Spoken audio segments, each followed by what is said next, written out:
we're protesting to try and get a cap on the price of fuel, as it's gone unsustainable for us at the moment to run our businesses, and it's only going one way, and that's worse. The price is going up and up and up.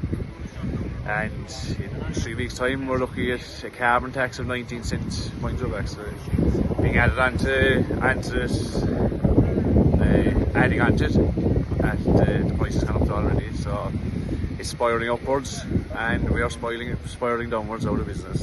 It's only a matter of time, and the time is running out faster and faster the faster the fuel goes up.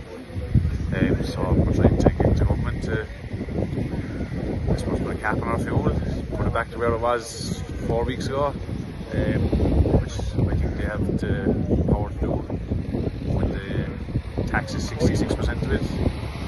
I think they should have no problem cutting the excise and capping it at us. Spain brought it down to 160 for white diesel, capped it there, and Poland dropped it half, I think, and capped it at that for their population. So how are we any different? Why can't they do it for us here?